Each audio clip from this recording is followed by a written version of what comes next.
పెళ్ళైనా పండగైనా వేడుక ఏదైనా పట్టు చీరల ప్రత్యేక వేదిక వారాహి సిల్క్స్.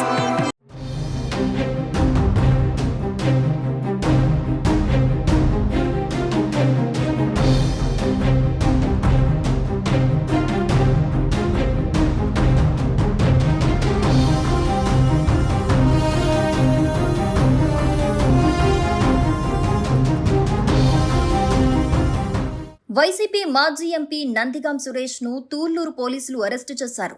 నందిగాం సురేష్ తనపై దాడి చేశాడని టీడీపీ కార్యకర్త ఇసుకపల్లి రాజు పోలీసులకు ఫిర్యాదు చేశారు. దీంతో సురేష్ ను అదుపులోకి తీసుకున్నట్లు తెలుస్తోంది.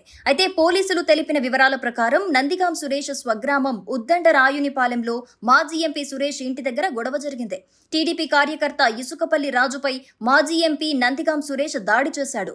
గాయపడిన బాధితుడు మంగళగిరి ఎయిమ్స్ ఆసుపత్రిలో చికిత్స పొందుతున్నాడు.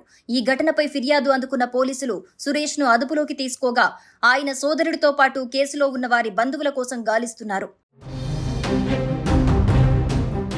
ఇక మరోవైపు నందిగాం సురేష్ అరెస్టుపై సమాచారం అందుకున్న అతడి భార్య తూళ్లూరు పోలీస్ స్టేషన్ కు చేరుకొని ఆందోళన చేపట్టింది. తన భర్తను అన్యాయంగా అరెస్టు చేశారంటూ ఆమె ఆరోపించింది.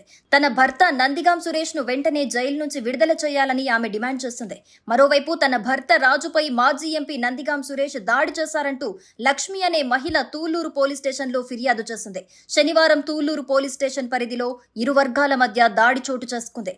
ఈ దాడిలో రాజు అనే వ్యక్తికి గాయాలయ్యాయి. దీంతో అతడిని చికిత్స నిమిత్తం శనివారం రాత్రి మంగళగిరిలోని ఎయిమ్స్ ఆసుపత్రికి తరలించినట్లుగా సమాచారం అందుతోంది. సుమన్ టీవీలో మీ పర్సనల్ అండ్ బిజినెస్ ప్రమోషన్స్ కోసం కింది నెంబర్కి కాంటాక్ట్ చేయండి.